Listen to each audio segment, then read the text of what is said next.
in 2023. I hope everybody had wonderful New Year's festivities, and I hope all the college football fans out there enjoyed the semifinals as much as we did. This is the first time that I can remember in college football playoff history. We had two legendary games come down to the wire. It was 8+ hours of just electric college football action, and we are here to break down everything we saw yesterday and do a little preview of the national championship game next week. We are brought to you by Bet Rivers. You can find us on the Field of 12 YouTube channel. Click subscribe if you are over there as well. I'm Greg Waddell. We got Michael Felder. We got Christian Hackenberg. And we're going to get into it, folks. Let's start, as always, though, with our toast. It's New Year's. I don't know how much you two partied, celebrated a little bit last night after all the games were wrapped up. So I don't know if you're ready for a toast at 2 p.m. Eastern time in the afternoon right now. But, Felder, let's throw it your way first. Who you got for your toast? Hey, let me tell you something. I worked all day. So here we go. I'm toasting to the Alabama Crimson Tide. Ooh. They went out and they got the job done. Anytime you have 4, potentially 5 first-rounders come back and play and decide that in a game that's not even the playoff, we want to show what we can do, they showed what they can do, and they can get in your ass, and it was amazing. And I'm super excited for Deontay Lawson going forward, a guy that's a redshirt freshman for them at the linebacker spot. So I'm going to toast to the Tide. I feel like that was a culture win for them. Yes. You know? Mm-hmm. Like more so than anything, it testament to Nick Saban. I like that one. I love it. Hack, who you got? Yeah, it's hard. I really wasn't prepared for a toast today. Yeah, I was licking my wounds a little bit. The bourbon actually went down a little bit smoother than I thought, so kind of excited about this next one. But I'm gonna go with Amari DiMercato down there at TCU, the running back. And possibly also tag along with the offensive line there. They did a damn good job against a really tough physical Michigan team. And we're going to get into it, but they did everything they needed to do to win that football game and then some. So here's to that young fella down there. Hell of a game. Going to need to bring it back here in a week. So enjoy it while you got it. That's a good one. All right. I was debating between the two triumphant head coaches yesterday. And since you went TCU, I'll go Georgia. I'm going to go Kirby Smart. I think of all the big moments yesterday, and we're going to talk about all of them, one of the biggest by far was the timeout prior to Ohio State's successful first down conversion on the fake punt. I mean, that's just a massive moment where one man can potentially stop that. Kirby Smart does so successfully. I think you could argue that game was over if Ohio State picks up that first down. Obviously, you know how it played out after. His post game, I try to listen as much as I could in between the two games of both post game press conferences. And I thought, Kirby flat out said Ohio State deserved to win that game. We'll talk more about it. They controlled most of that game, but just really impressed with him. Obviously, back-to-back national championship appearances is incredible, but he had a very influential moment to get them there, and I was very impressed by it. So, cheers to you, Kirby. Cheers. All right, let's start with the first game from yesterday. And for anybody watching this may flow a little bit different than our typical Field of 12 after dark shows. We have some flexibility on how long we could go. We think this might be about a 45-minute show, so we'll try to go about 20 minutes for each game. But obviously, Michigan TCU, what a game. Just starting there, what an entertaining game for college football to have. Michigan came into this game expected to win. Favorites, according to our friends at Bet Rivers. TCU, one loss in the Big 12 according to Michigan fans, too. According to Michigan fans, according to Michigan players, coaches, I think everybody expected to walk in and come out of that stadium with a victory. I think it's hard to look at the result and say that Michigan couldn't have came away with a victory. They had plenty of opportunities to win that game. TCU made massive plays in opportunistic moments. TCU, I thought, out-physicaled Michigan. And in general, again, like I said, a back-and-forth, highly entertaining game. Ultimately, the Horned Frogs are victorious. So, Felder, let's throw it your way first. Starting on the TCU side, do you believe that these guys really came in with this chip on the shoulder of, like, you're just overlooking us, you're saying you're going to run right through us? Now, hold up. You don't know who we are. Because I saw a little bit of that in that game. They looked like they out-physicaled the Michigan Wolverines, and that hasn't happened this year. Yeah, the big thing for me, and I said this on College Sports Now. We said it when we were talking. They had to come out, and they had to come out swinging. They had to aim small, miss small, but they had to pick those spots. And when they picked those spots had to hit, and they did it. And that's the thing for me. And I understand there's 2 pick sixes. Guess what? That's on you. You threw those pick sixes. Then the other part for me is 51 points. Hack, tell them 51 points on the board, even with the 2 pick sixes, it doesn't matter. 51 points on the board. That's not a game Michigan ever wanted to be in. Yeah, that's not their game. That's not their brand. That's not their style. But to your point, though, about the turnovers, I mean, there was a lot of turnovers in that game. Even, Max Duggan threw 2 picks. JJ's obviously resulting in 14 points is really tough to overcome, right? And I think you make a great point about, we talk about each game, there's matchups within the games. George Whitfield talks about it all the time, those matchups and how they go, right? And everyone, not just us, but really everybody was looking at the physicality of Michigan, and rightfully so. Coming into the game, you have the best offensive line in college football back-to-back years. Their identity was pound the rock. JJ McCarthy kind of just play game manager, maybe he gives us that edge outside of Cade in certain situations with his athletic ability. Why didn't they run him more? Yeah, I don't know. And that's the thing is I and getting to that, like I was watching this game and my pregame analysis was Michigan doesn't have to be anything than what they have been all year, right? They have to impose their will. And I thought they run ISO on the first play and rip it off for like 55, 60 yards, right? And I'm like, oh shit, here we go, right? And then it was just like a completely different team after that play. They went in and tried to get cute. They tried to be something they weren't. And ultimately, I think that came back to bite them in the ass, as well as TCU played. I felt like that played into that as well, is Michigan with some self-inflicted wounds. Which is, the thing for me is after that big play, TCU gapped out. Yeah. They gapped out. One guy, one gap, one guy, one gap, one guy, one gap. And they did a great job of that because that's also the thing that sunk them against Kansas State in the Big 12 championship game. It hurt them early, and then after that, it wasn't that they lived in the backfield. They weren't moving the line of scrimmage all the way back, but what they were doing were being where they're supposed to be. Yeah, right. And the thing with that too is when you're Michigan, you expect Michigan to be able to win those one-on-one matchups at times with the guys you have up front and create some space. And if you could get to the second level in those situations, oftentimes that can hurt you.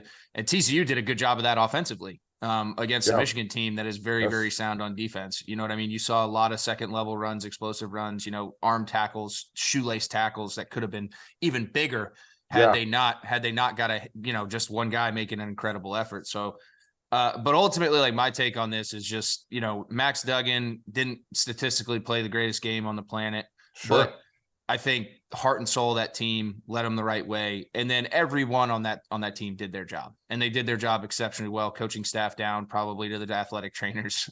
And they're going to need another one of those performances, right?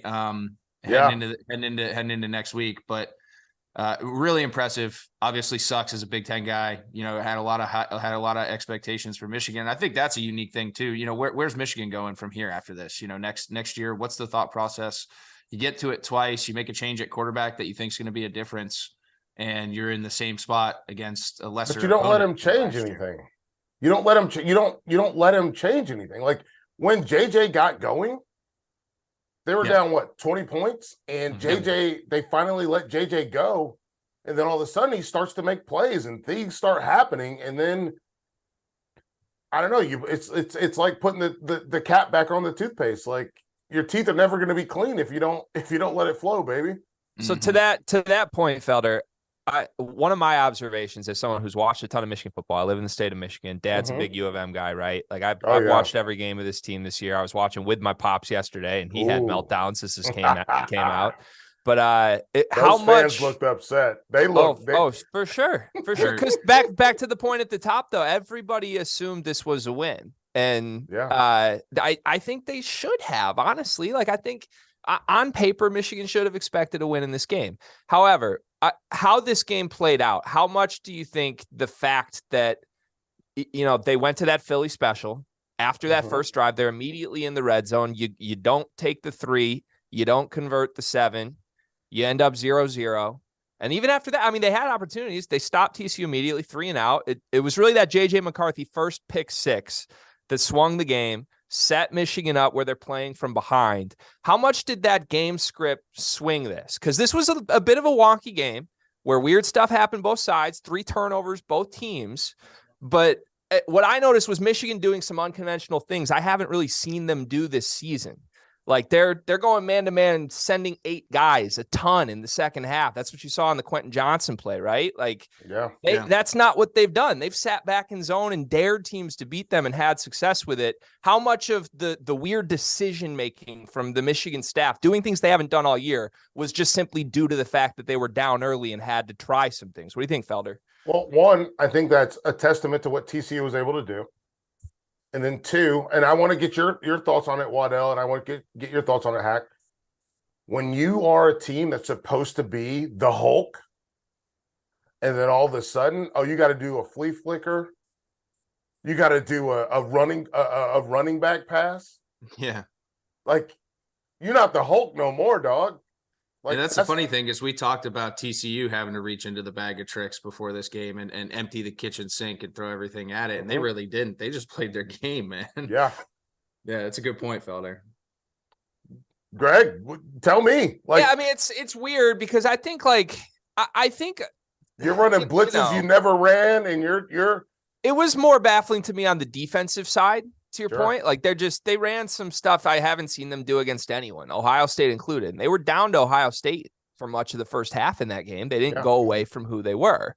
The weird offensive trick play stuff, like it's easy to criticize, but at the same time, like they ran the little halfback fake throw against Ohio State. It worked.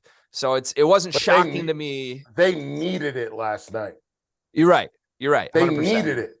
They 100%. needed it. And that's the part that I point to. They needed that last night. They needed it. Yeah. Because they could not get pushed. TCU was focused. I'm an A-gap player. Guess what? I'm in A-gap. I'm a B-gap player. I'm in B-gap. They were focused on what they were doing after that first big run.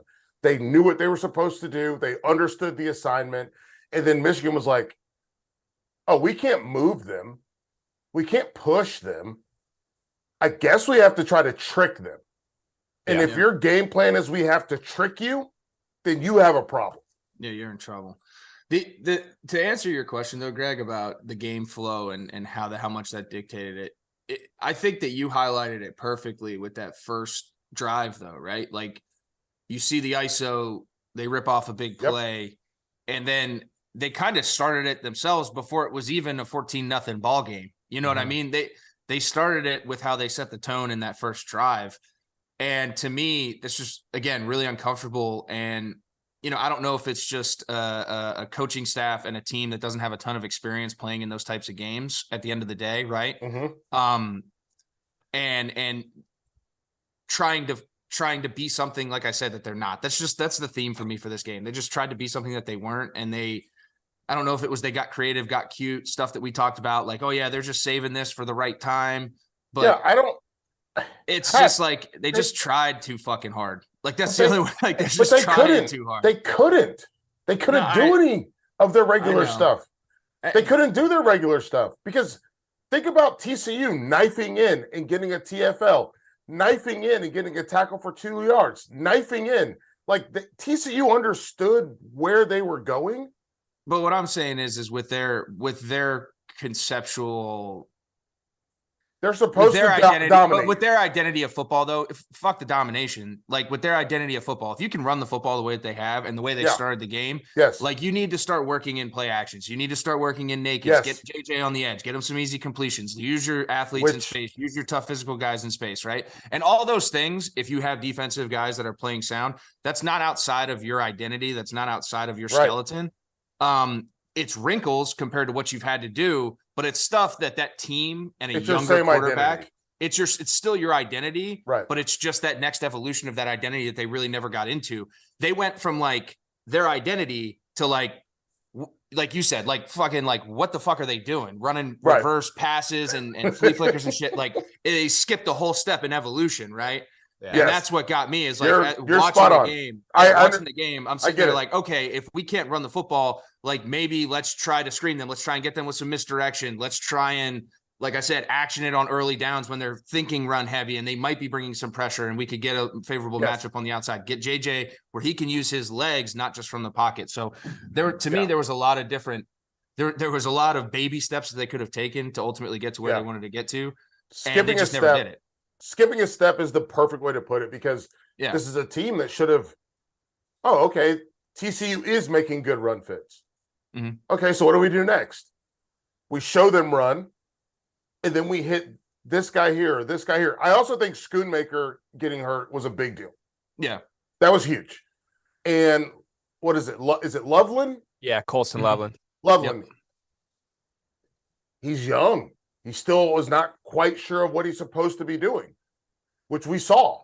And so that's another issue. And listen, I don't want to get, do we want to talk about the officials? I think we have to, right? I was gonna go for it. I was gonna segue this a little. Thank you. I didn't want to talk about it either, but I guess we have to. We don't have to talk about it as if we are happy with it or we think there was any real swing on the game. But I do think just controversy was part of this game in multiple spots, right? Whether you want to say you like it or you don't, or you agree with it or you don't, it's hard to actually discuss this game playing out the way it did without two really, really big moments to me. One was the deep ball where Roman Wilson catches the ball. Sure. He appears to have a touchdown. It is ruled a touchdown on the field. Upon review, it is overturned. He's down at the 1 yard line. Now, from there, it's 1st and goal from inside the 1 for the number 1 offensive line in college football. They fumble, handing to a backup running back who was a linebacker to start this season. And the interception was spotted 2 yards further back than where he actually ended up. And then so listen, man, if you're that heavily favored and you're that type of team in Michigan and you have to resort to the referees as the reason why you may or may not have lost this game as a fan, there needs to be some reevaluation. Right. The hard thing is as fans, as players, those guys have the most impossible job in sports to me, because they're never going to be right. They're going to piss somebody off, and they try really hard. So I try to not criticize refs. They try to get it right. Sometimes they do, sometimes they don't. But at the end of the day, we have to live with it, and we have to live with the people that we have, right? And to your point, Greg, like, yes, that sucks that wasn't ruled a touchdown, because it pretty much clearly was a touchdown. But you still should be able to overcome that. And I understand that it was unfortunate that it played out that way and they ended up fumbling into the end zone, and then you get a touchback out of that. So you, even if you did fumble it on the 1 yard line, you now spotted them 20 extra yards, 25 extra yards. So there's just a lot that goes into it. But to me, like, they tried their best. I think the bigger thing to come out of this, and it's funny because it was a key point in both these games, was like targeting and how we're going to go about evaluating targeting, right? Because at the end of the day, if you look at the rule book and you study what's said, is this really a rule book call, or is this kind of like a whoever, a judgment call by whoever's looking at it, right? But obviously led with the crown of the helmet, did make contact to the back of the head. Not going to say that it makes a big impact. It gives them a chance to have another Hail Mary or something like that at the end of the game. But, those are the types of things that I think. How do you feel about that? Like, can do. How do you like? I personally, and I guess just because I grew up in defense. Yeah, it's impossible for you. I don't want that guy to get thrown out for that. No, I don't want guys to get kicked out for targeting. Period. Like, okay, it's such a. To me, it's the people making the rules obviously have never been in that position, right? Of like having to make a physical body change while playing 1,000 miles an hour and giving everything you have to make a play. Like, the best athletes in the world, it's hard for them to do it. So, let me ask you this though: do you think that the way that was ruled, right? Because obviously the game's over. The game was over. There wasn't a flag thrown on the field. Is correct. But at that point, prior to the review, the game was over. There was no flag thrown. Then they say, okay, we're going to review this. We're going to look and see if this is targeting. Do you think that the ultimate decision where they ruled that there was no targeting, do you think that was ruled because they truly did not classify that as targeting, or was that ruled because of the time and place in the game where they didn't want to make a decision in that spot that is due to that rule? Because that, just to my eye, that looked like textbook targeting. Like if we're going to have targeting rule, right? I don't know. I'm not going to say textbook targeting, but when you watched it and like, again, you have the power of slow-mo, like, yes, that was the definition in the rule book. Yes. That was targeting, led with the crown of the helmet. Like if that review happens midway through the first quarter, we think that's targeting, right? Yeah, maybe. I don't know, dude.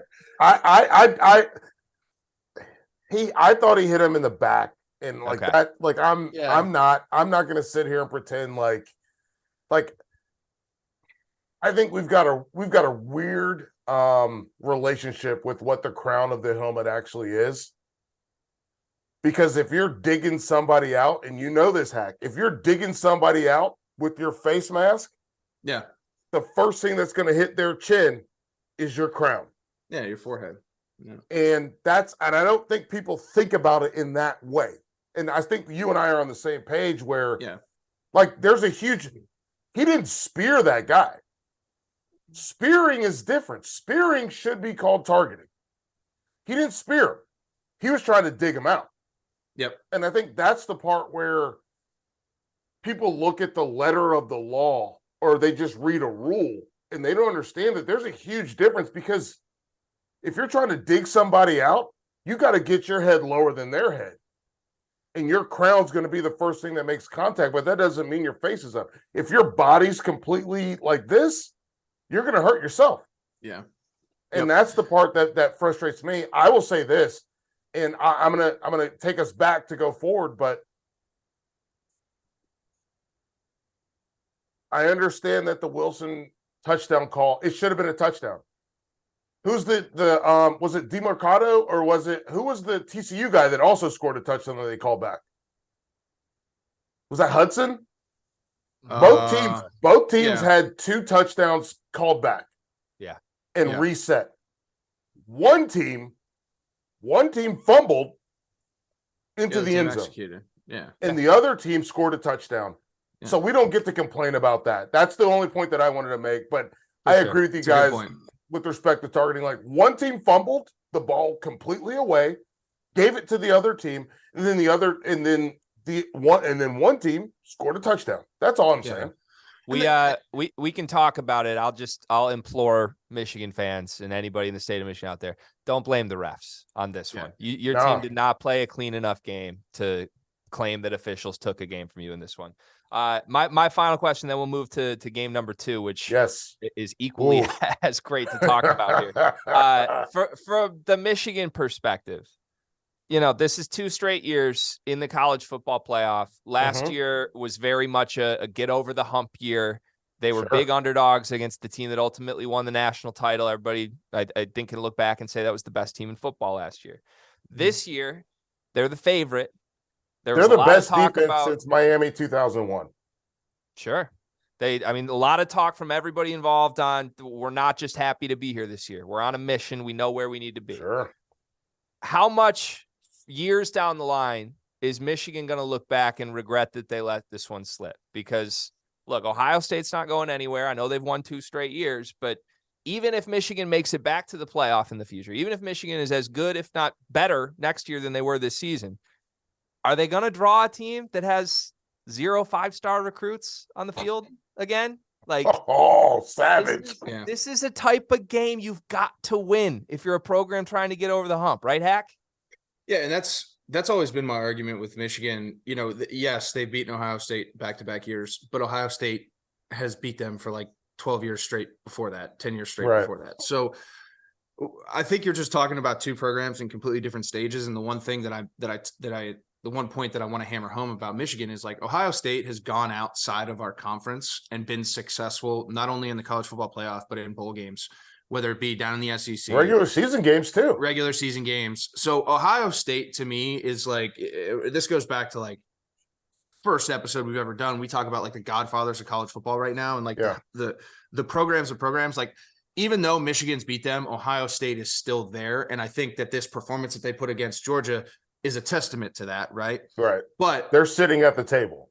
Yes. Now Michigan is like trying to knock into that secret room. Like they're still trying to get past the VIP guys out there saying like, hey, I don't know if you're allowed in here yet, man. And it's not a knock on them. I love what they're doing. I love their identity. I love how they're doing it. Right. But to your point, like a game like this, a layup game like this, and I'm going to say it was right. When you talk about the matchups and on paper and how you look at things, they needed to win this game to take the next step in the right direction.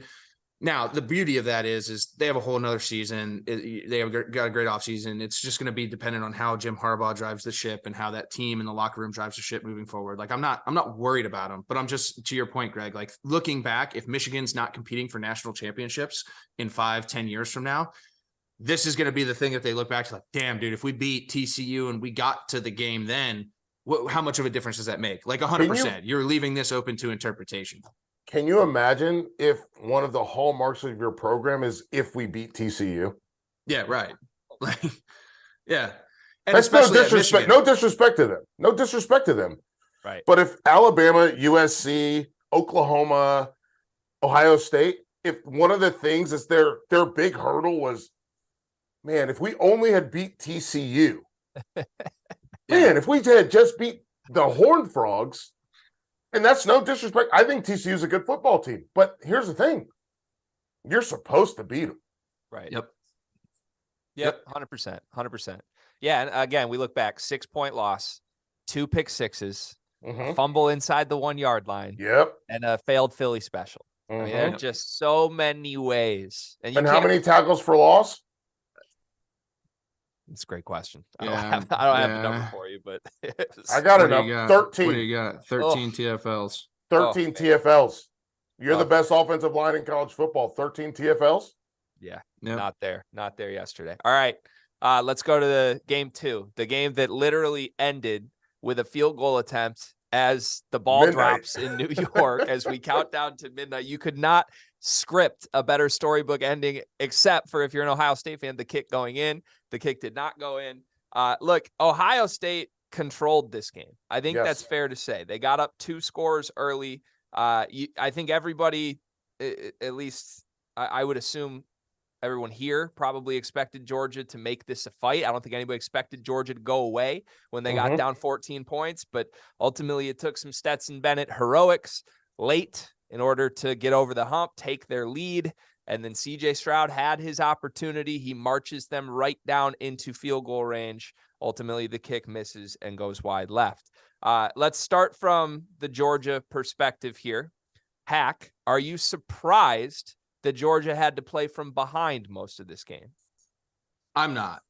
And it just goes back to me talking about Ohio State. Like I've been high on Ohio State all year. I got crushed for the Michigan game, even the Northwestern game a little bit. Like this team. But again, like I just my own personal experience with that program, having played against them, understanding how they approach games, having played with guys after college who went to school there and have good relationships with them, like got a ton of respect for the way that they've built that program foundationally.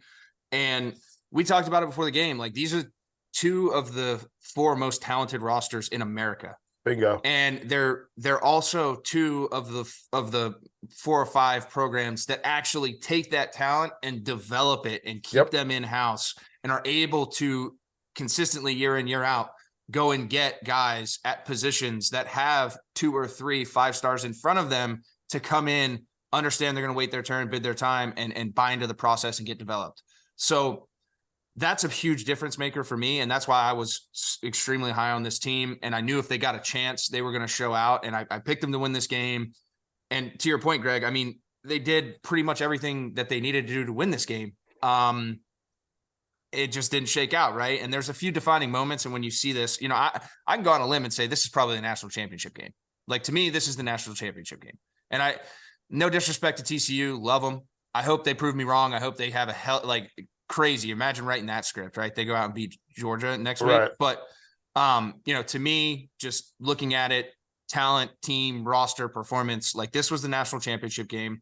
You saw two great quarterbacks go at it in a slugfest. And really, like CJ Stroud, and I think we can get to this too. Like, I want to talk a little bit about his legacy and the way that he gets a bad rap. And like I said, we'll get to that. I want to hear what Felder has to say about his initial reactions first. But like the way he played down Marvin Harrison Jr. for the majority of the third and fourth, for the end of the third and the whole fourth quarter. No Jackson Smith and Jigba, no Travion Henderson.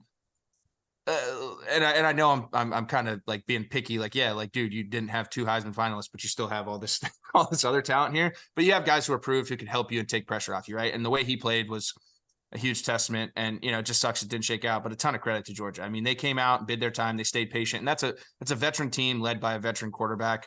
And you saw that he approached it the fourth quarter. He was phenomenal. 2 touchdowns, no self-inflicting wounds from a play standpoint. And Stetson really drove the ship there towards the end of the game and put them in the situation to win it. Dude, I love everything you've said. The things that listen, I want what you say to stand on its own. I'm only going to add in CJ Stroud ran the football, which we've talked about this before. Yep. That was huge. It's what got him in the field goal. It's what got him in the field goal range. Bingo. Georgia, we have not seen Arian Smith do anything all year. Yeah. Where did he come from? Yeah. And Brock Bowers was invisible for most of the game. And then I think that Kenny McIntosh, a guy that I thought was just a guy, he reminded me a lot of Brian Robinson at Alabama. He showed up in a big way in the passing game that we weren't expecting. And so I think CJ Stroud was the better quarterback, even though he didn't throw us for as many yards as Stetson Bennett. I think there was a moment in this game, and I will give credit to Stetson Bennett. There was a moment in this game, midway through, maybe the third quarter, I was worried that Stetson Bennett was going to fold up like a lawn chair. You know what I mean? I thought they were going to pack it up and pack it in. And he said, no, not me, not today. Let's do it. And watching those moments it's a combination of watching those moments that make me love this sport, appreciate these players, and see like, oh, I'm going to punch back. I'm punching back. Like, you might have knocked me down, and I went to my knees. I didn't go on the ground. I'm going to punch back. And then seeing CJ Stroud bust up, and what CJ Stroud was able to do on that last drive. Yeah. I mean, and I understand. We can't talk bad about kickers, and we can't be mean to them, and blah blah blah blah blah. We can be mean to them here on Field of 12. No, we can't be. We can't be mean to them. It's a hard job, but man, you got one job. We got guys out there getting their ass busted every play. Yeah, every play. You know what I need? I just need you to hit this. And to you know that what we're note, doing? To we're that going note, to the title. I want your guys' opinion on this, and this is very, I guess, situational right now. We're really honing in on one specific moment in this game, but I was screaming this from my living room. I had a few too many cocktails at this point. I'm nursing the whole Michigan loss in my household, right? And I'm screaming at this TV. Why are they sort of sitting on the ball? Because there's 40 seconds left, 30 seconds left in the game. They had 2 timeouts. They've been dicing them up through the air. Stroud's making plays with his legs. And that first down, they hand the ball off, no gain. Yeah. Take a timeout. And then from there, I mean, I know they went back to the pass on 2nd and 3rd down, but to me, it didn't seem like there was much intent to try to go get a 20-yard field goal instead of 50-yard field goal. Can I say this? I think CJ's not used to running. Is that crazy? I think he was a little out of sorts. Yeah. Is that like that was my takeaway from it. I don't know. I definitely think that they could have been a little bit more aggressive. I think tempo. Either tempo or even just, because Georgia did do a damn good job of putting pressure on CJ. He had to make a lot of plays off platform, climbing in the pocket, get outside the pocket. He did a little talk bit. Dirty to me. Talk dirty to me, Hack. He did a little bit of too much of escaping out of the backside of the pocket for me. Running lanes for a guy like him and the plays in terms of how he wants to play, I think is going to come more from him climbing up in the pocket and then going right or left if he needs to. He's not like a burner who's going to capture edges consistently. It's going to string stuff out more. If you climb in the pocket, you're giving your tackles a little bit better angles, avoid holding calls, and then he could escape either way. But with that note, like I think I'm old school. Like you could have started that drive off with something, move the pocket a little bit, get him outside, give him the ability to run, get 4 or 5 yards, step out of bounds, a little bit more efficient than a zero gain. You stop the clock, or he could throw it away, or he could take an easy one. You can do the same thing, capture an edge and get onside. So I think there were some things that they definitely could have done, and I think Georgia expected them fully to run the football at that point in time. But again, your hindsight's 2020. Sure. I thought that they did everything they could to put them in the best situation possible to win that game at the end of to their ability there. And Noah Ruggles just didn't execute, right? And it's tough because it wasn't like anything. He hit a 47-yarder, 3 more yards, right? Like at the end of the day, how much is 3 more yards? He cleared it by a good 10 when he kicked that other field goal. And that thing wasn't even in. That thing wasn't even in that bitch landed in the Gulf, dude. So, sucks for him. He'll get over it. I'm not mean to kickers either. I understand it. It's part of the game, right? Everyone fails at some point in time. Theirs just happened to be more magnified. But also, while we criticize Ruggles, it's also fair to just say like he was fantastic this year. That was only his third missed kick of the season. Fucking Kirk and Chris Fowler jinxed him the whole game. They were oh, this guy's been phenomenal. He's awesome. And then that happens. It's like, come on, man. Let's give the guy something here. Fuck. Right. For sure. Hack, can I ask you, what'd you think about Keely Ringo? I thought, I like Keely. I think he's a really good player. Right. Phenomenal. So do I. Marvin Harrison Jr. is fucking insane. Yes. He's ridiculous. I'm talking like true old school, like knows how to win, knows how to get creative in routes, understands timing way more than you see in the college game. Yeah, because he's if you grew up with a dad who's a Hall of Famer, maybe you could be pretty it's good. Just like, and then you're 6'4", 210 pounds and low center of gravity, can get in and out. Like he's ridiculous. But I'm talking like the next step though. Dude, you mentioned his low center of gravity. Yeah. I don't think we talk about that enough. He's not a high-waisted guy. I think a long torso guy. He got a long torso. His legs are short and he can just doesn't matter. I can do anything. Yeah, but he and Keely Ringo, like that's a tough ask for anybody. Yeah. I think that's a tough ask for some guys. I think he played a really good game. Yeah, I thought he did too, but I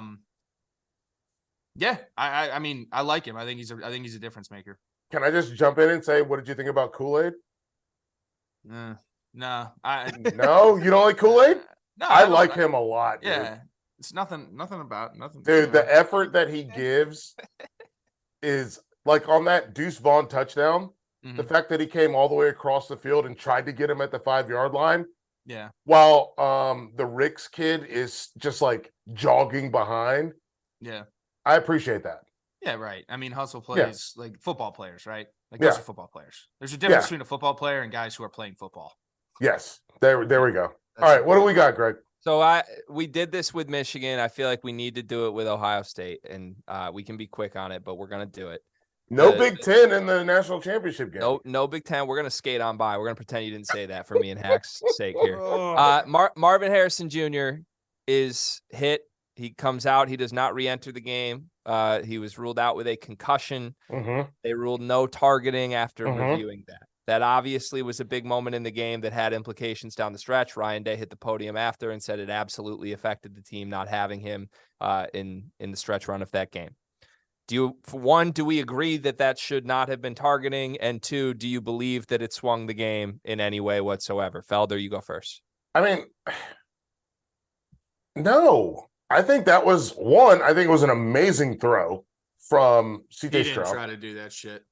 He did not try to. He can claim that all he wants. He did not try to do that thing, dude. Okay, there you go. Listen, I've been arguing with people all day about that. I think he couldn't get it the way that he wanted it, because I think if he wanted it, it would have been a little bit more on a rope, like a 2-ball. Yeah. But he's got pressure in his face and he can't get it the way he wants it.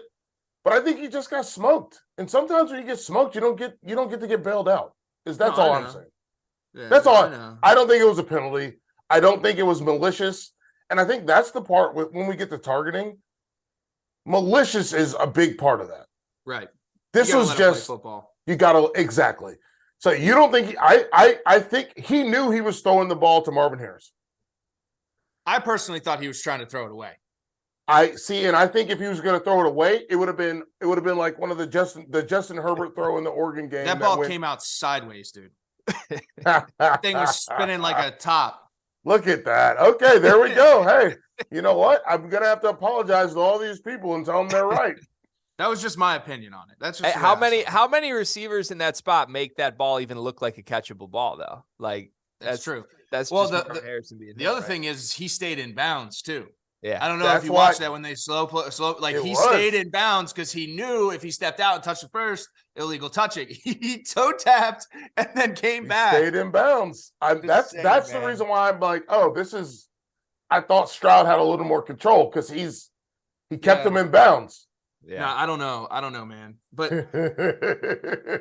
to answer your question of whether or not that swung the momentum of the game, I think 100%. Like for me, the way that CJ used Marvin Harrison was gotta have it situations, right? Yes.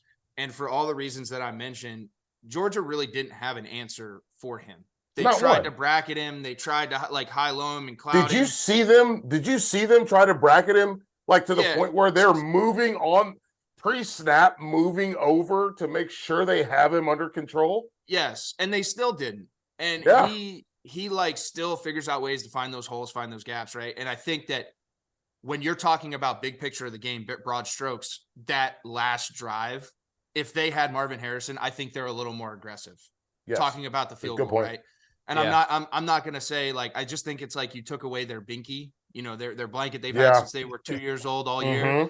You take that away and they're finicky for something else, right? It's not they don't trust the other guys. It's just you have a dude who's been there, done that, and showed you consistently. Like it's really hard. And even as a quarterback, psychologically, you're like, man, like now to your point, they've been clouding him. I've only really been dealing with a couple guys over here. Now the field's balanced out, and I don't have my guy who's been winning consistently. Right. So I think it definitely impacted the game. I think Ryan Day was spot on.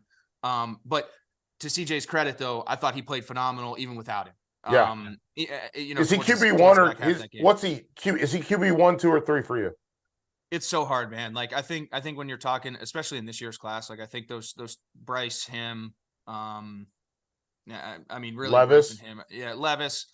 I think CJ and Bryce are like 1A and 1B in my opinion. I think it's just going to be whoever's drafting. If they're smart, they're going to be it's going to be more of a schematic fit and who fits. Okay, yeah, it's not going to have anything to do with.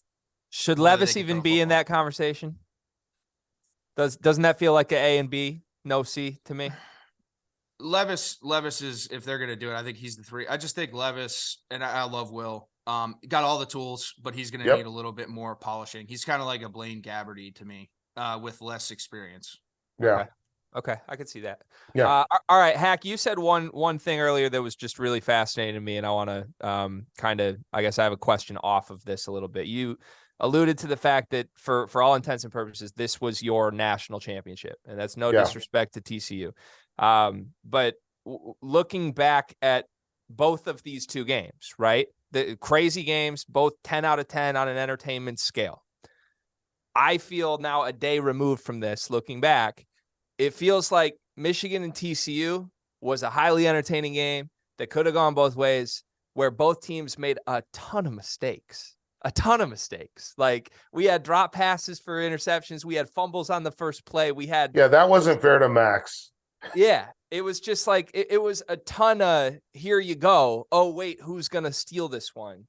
Whereas Ohio State and Georgia to me was just a juggernaut slugfest game to me. I thought Ohio State essentially threw their best punch, and Georgia's championship stuff when it mattered showed up.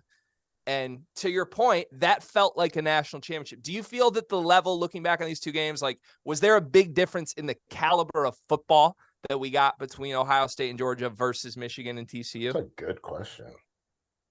So, I'll say it like this, and I'll see what Felder says because I think he's going to like this. I don't think it was a caliber like how they like scored players, all that stuff. I don't think it was that much of a difference. I think they were the 4 best teams in the country, but I think it was a difference to your point about clean, concise execution with time off, development of a program and standard of the program, right? You had Kirby Smart, who I've said this, I think they win back-to-back national championships, 100% in the conversation to dethroning Alabama. I mean, Alabama did everything they could right now as the kingpin of college football, right?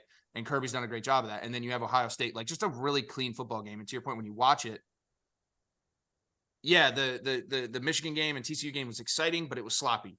When you watch this game, it was execution, clean football. So I don't really think that there was a difference from like players, but from a overall execution, cleanliness, and program development and expectations, and actually taking that to the field and mirroring those principles and foundational values.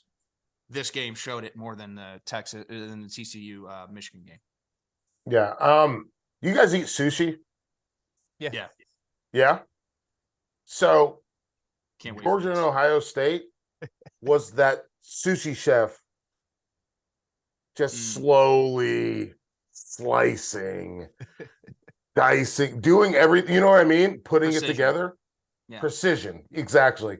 And then TCU and Michigan was just like, I'm going to come at you with a cleaver and we'll figure out what happens.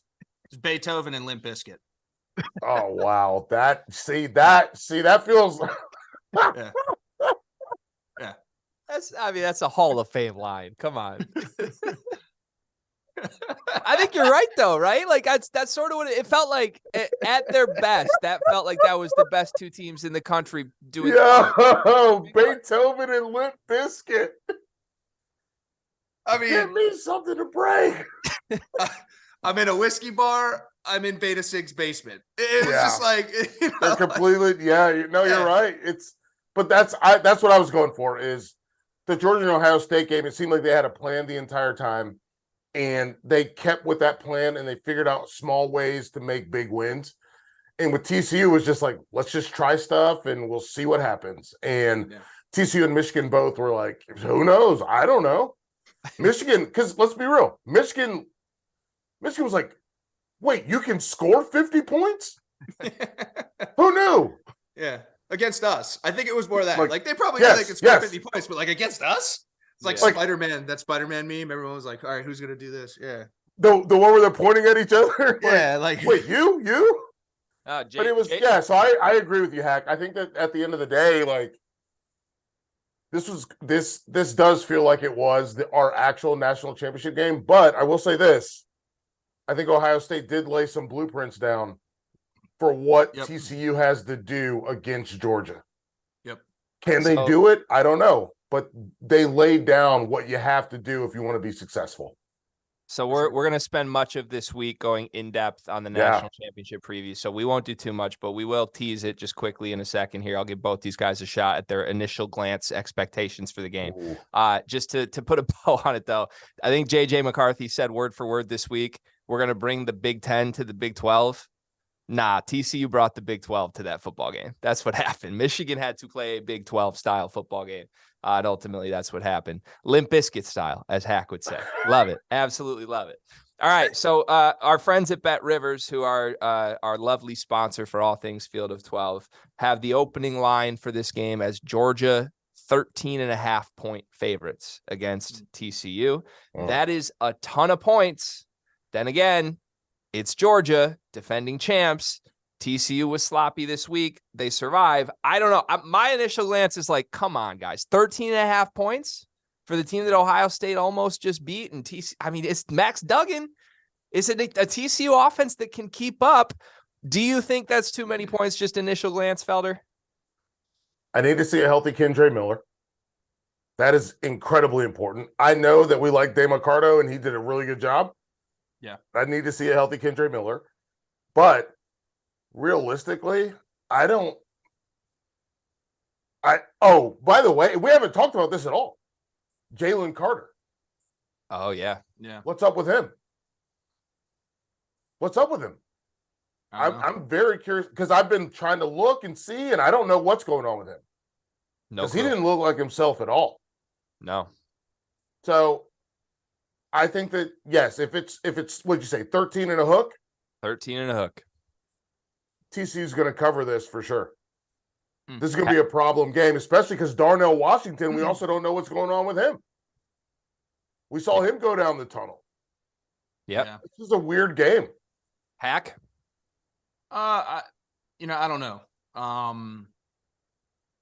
feel like this Michigan and Georgia style of ball kind of mirror a little bit, but I think Georgia's a little bit more developed, and Stetson's obviously proven that he can beat you more than JJ can. Play a little bit of a cleaner game. Well, they let him. Right. But I just think that Todd Monken's going to do a great job of being able to not skip steps and punch and counter punch a little bit better than the mosh pit that Michigan had offensively at times. So, looking at it, I think that there's some matchup issues. If TCU comes out and executes as well as they did against Michigan, I don't know if Georgia's going to panic, A, and B, not execute and not counterpunch the way Michigan did, right? So I think that kind of nullifies itself. Greg, you made a great point. Ohio State laid a blueprint. I'm not quite sure if TCU can mirror that, right? Okay. I don't know if I think they have explosive players. I think they have guys who can be difference makers. I'm just not quite sure. Max Duggan's going to have to play a much better game than he played last week. Oh, for sure. This was a bad I love game. Max. It can't be a, valiant leader, bloodied up, it has to be a clean cut. Here comes Maximus down the line. Like he needs to play and show it. And he needs to play a lot better than he did last week if they want to, I think, really have a good chance at this one. So I totally agree. With that. Like Duggan's got to he's got to hit Quentin Johnston. By the way, where was Savion Williams in this game? Yeah. So yeah, they've got to hit their spots. I totally agree. Yep. Yeah. It presents itself as a very fascinating matchup. Again, I was just struck. The gambling side of me was like, whoa, that's a lot of points. Yeah. But then again, maybe I'm just charmed by this TCU team right now. What's the points for this? I believe it was 64, maybe. Let me get an actual number for you. For Georgia and TCU? For the total, yeah. 64. 83. 62 and a half is the over-under. 83 for Ohio State and UGA. Yeah. 62 and a half feels a little low to me. But maybe there's concerns TCU won't be able to score at all in this game. We'll see. Yeah, but if they can't score at all, that means Georgia's going to probably score 50. Yeah, that's a good point. It's a very good point. We're going to be back later this week with a whole crew of people on here to break this down in depth. Tuesday and Thursday are our two shows this week. I'm sure we'll get our entire lineup. I don't know the specifics of who's on, but we'll make sure everybody gets an at-bat in front of the microphone to give you their take. We appreciate everybody who's followed the Field of 12 all season long. Again, you can find us on the SiriusXM app. You can find us on the YouTube channel, Field of 12. Make sure you subscribe so you don't miss any of our videos there. This has been an absolute blast, gentlemen. I'm glad college football fans everywhere and us here at the Field of 12 were rewarded with such an exciting college football playoff semifinal. Here's to the national championship being just as exciting. For Michael Felder, for Christian Hackenberg, for producer Dagan Hughes, my name is Greg Waddell, and we will see you Tuesday on the Field of 12.